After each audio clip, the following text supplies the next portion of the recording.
Boccace, le Décaméron, 7e journée, nouvelle 3. Les oraisons pour la santé. Dans la ville de Sienne, un jeune homme nommé Renaud, issu d'une famille très honnête, bien élevé, de jolies figures et fort bien fait, devint passionnément amoureux d'une jeune et jolie femme nouvellement mariée. Il s'imagina que, s'il trouvait moyen de lui parler, il en obtiendrait bientôt tout ce qu'il voudrait. Dans ce dessein, il chercha un expédient qui le mit à portée de la voir et de l'entretenir sans se rendre suspect au mari.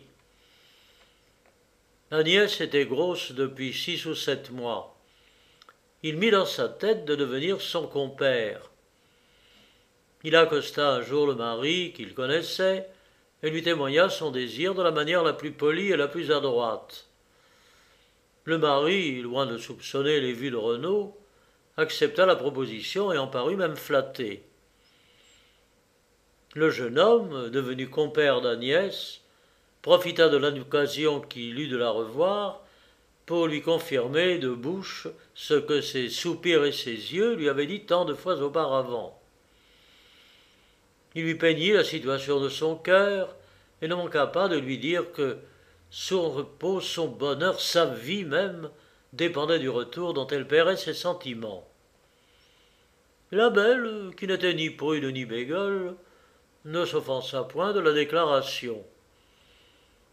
Son amour-propre parut même flatté. Mais comme elle était sage et qu'elle aimait son mari, elle ôta toute espérance à Renaud et lui défendit de parler davantage d'amour. L'amant fit de nouvelles tentatives et ne lui réussirent pas plus que la première. Alors il se fit moine de dépit. Et, soit que l'état religieux lui convint, soit autre chose, il persista dans sa résolution et demeura dans l'ordre. Il renonça sérieusement à l'amour et aux autres vanités du monde. Il tint bon quelque temps, mais le démon, plus fort que sa dévotion, lui fit à la longue reprendre ses vieilles habitudes. Sa passion pour Agnès se réveilla, et il se livra à tous les anciens penchants, sans vouloir pour cela quitter le froc. Au contraire, il se faisait un plaisir de se montrer en habit de religieux, toujours propre, toujours élégant. C'était en un mot un moine petit maître. On le voyait partout réciter des vers galants, chanter des couplets de sa façon et faire 1000 autres gentillesses semblables. Mais qu'ai-je besoin de vous décrire le luxe de frère Renaud? Il suffit de dire qu'il se conduisait comme font les moines d'aujourd'hui. Quels sont ceux, en effet, qui suivent l'esprit de leur état? Hélas, à la honte de ce siècle pervers et corrompu, les moines, vous le savez, ne rougissent pas de paraître dans le monde, gras, dodus, vermeils, délicats, recherchés dans leurs habits, et de marcher, non comme la modeste colombe, mais tels que des coqs orgueilleux, qui lèvent avec fierté leur crête panachée. Leurs chambres sont pleines de pots de confiture, de dragées, d'eau de senteur, des meilleurs vins de Grèce et des autres pays, de liqueurs, de fruits d'ambroisie, de sorte qu'elles ressemblent plutôt à des boutiques d'épiciers ou de parfumeurs qu'à des cellules de religieux. Ils ne cachent pas même qu'ils sont sujets pour la plupart à la goutte, qui, comme on sait, ne s'attache guère à ceux qui jeûnent, qui sont tempérants, chastes, qui mènent une conduite sage et réglée, ainsi qu'il convient à des ecclésiastiques et surtout à des moines. Pour moi, malgré l'indulgence qui m'est naturelle, je ne puis voir sans surprise et sans indignation combien ils ont dégénéré et combien ils dégénèrent tous les jours. Saint Dominique et Saint François n'avaient pas 3 habits pour un. Leurs habillements n'étaient pas de soie, ni de drap fin, ni de couleur recherchée, mais de grosses laines et de couleurs naturelles, uniquement destinées à les défendre du froid, et non pour les faire paraître avec éclat. Dieu veuille remédier à ces abus, en ouvrant enfin les yeux aux imbéciles qui les nourrissent et les engraissent de leur charité.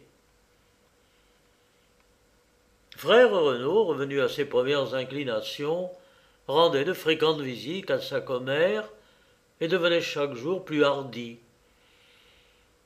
Il sollicita la dame avec plus d'onction, plus de persévérance qu'il ne l'aurait fait autrefois.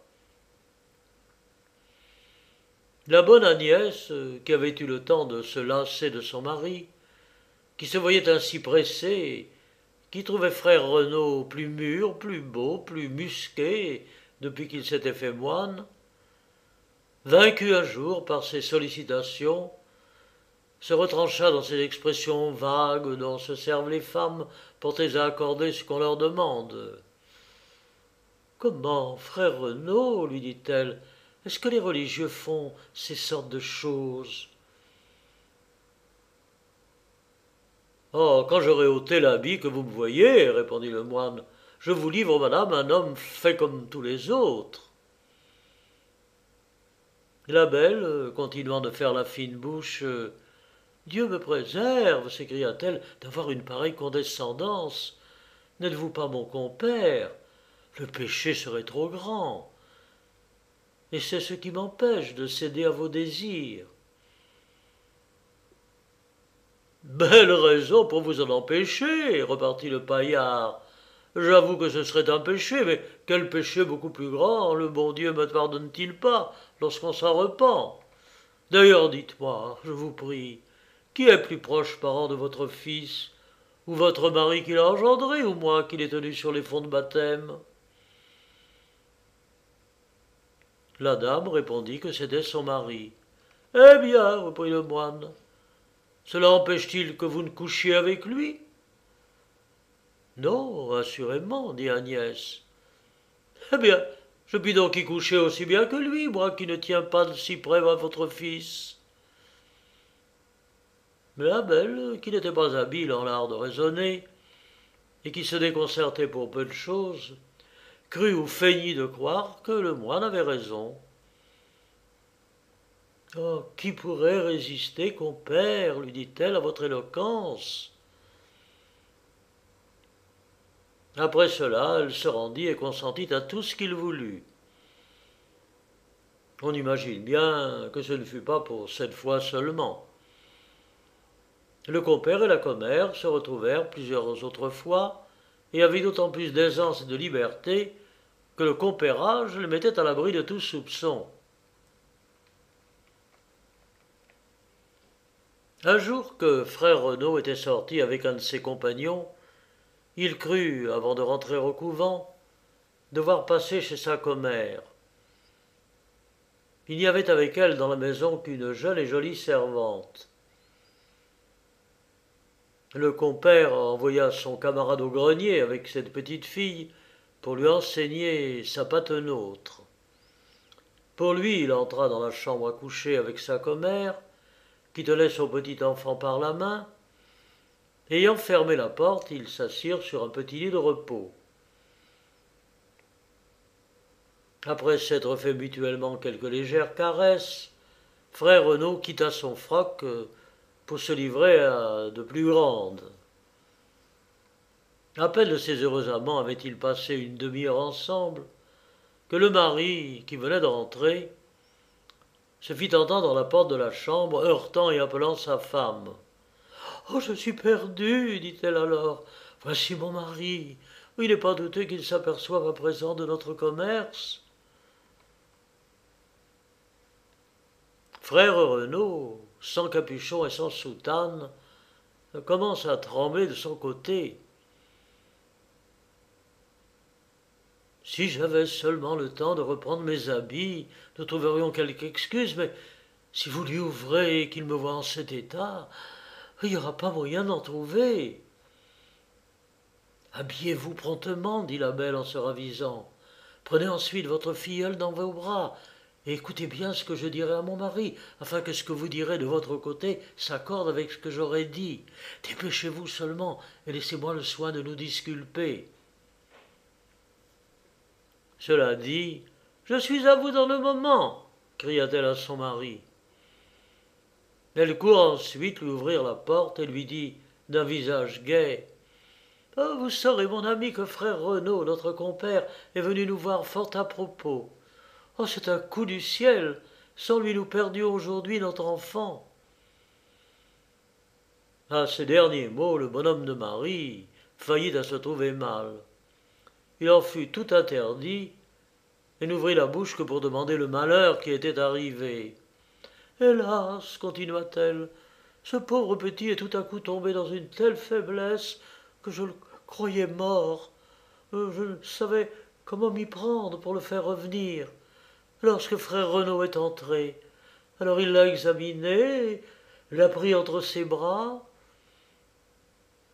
Ce sont des vers, ma commère, m'a-t-il dit, qui lui montent au cœur et qui l'étoufferaient si l'on y remédiait promptement. Ne vous chagrinez pas. Je les enchanterai avant que je sorte d'ici. Ils seront tous morts, et vous verrez votre enfant si sain et aussi bien portant qu'avant sa faiblesse. Alors, comme vous étiez nécessaire, ici, continua la dame, pour dire certaines oraisons, et que la servante n'a pas pu vous trouver, frère Renaud les a fait dire à son compagnon, au plus haut étage de la maison. Alors je suis entré ici avec lui, parce que personne autre que le père ou la mère de l'enfant ne peut assister à cet enchantement. Nous nous sommes donc enfermés pour n'être interrompus par qui que ce fût. Il tient encore en ce moment notre cher fils entre ses bras, et il pense que, lorsque son compagnon aura achevé de dire ses oraisons, tout sera fait, car l'enfant est déjà beaucoup mieux. Ce récit déconcerta tellement le pauvre bonnet de Marie, qui idolâtrait son fils, qu'il prit tout cela pour argent comptant. « Hélas, que je le vois, dit-il en soupirant. »« Vous gardez-vous bien, reprit Agnès, vous gâteriez tout. Attendez encore un peu. Je vais savoir si vous pouvez entrer. Ne vous entrez pas trouver son commencement. Je vous appellerai ensuite. » Frère Renaud, à qui ce récit, dont il n'avait rien perdu, avait donné le temps de s'habiller, prit l'enfant dans ses bras. Et voyant que le mari avait donné dans le panneau, il cria tout haut. « Ma commère, n'est-ce pas le compère que j'entends ?»« C'est moi-même, mon révérend père, répondit le mari. »« Avancez donc, s'il vous plaît, reprit le moine. Le bonhomme s'étant approché. « Tenez, voilà votre enfant en parfaite santé. Tout ce que je vous demande pour le service que je viens de vous rendre, c'est que vous fassiez mettre l'enfant de cire de la grandeur du vôtre devant l'image de saint Ambroise, par les mérites duquel le Seigneur vous a fait cette grâce. » L'enfant, voyant son père, courut aussitôt à lui et le caressa à sa manière. Le père le prit dans ses bras en pleurant de tendresse, et ne se laissait point de le baiser ni de remercier le charitable compère qui l'avait guéri. Le compagnon de frère Renaud, qui avait déjà enseigné à la jeune servante non pas une seule, mais au moins 4 patenôtres, et qui lui avait fait présent d'une bourse de soie qu'il avait reçue du nonain, n'eut pas plutôt entendu le mari, qu'il sortit du grenier et vint sur la pointe des pieds se mettre dans un endroit d'où il pouvait voir et entendre parfaitement ce qu'on faisait. Et quand il vit que tout s'était bien passé, il entra dans la chambre en disant « Frère Renaud, j'ai dit en entier les 4 raisons dont vous m'avez chargé. » « Tu as bien fait, mon cher confrère, et j'admire la force de ton haleine. Je voudrais en avoir une aussi bonne, car je n'en avais pas encore dit que 2 lorsque mon compère est arrivé. Mais le ciel a eu égard à ta peine et à la mienne, et a guéri l'enfant à ma grande satisfaction. » Le bon cocu fit aussitôt apporter du meilleur vin avec des confitures, et traita du mieux qu'il lui fut possible les 2 religieux qui avaient besoin de réparer leurs forces. Il les accompagna ensuite jusqu'à la porte, et leur renouvela ses remerciements en leur disant adieu.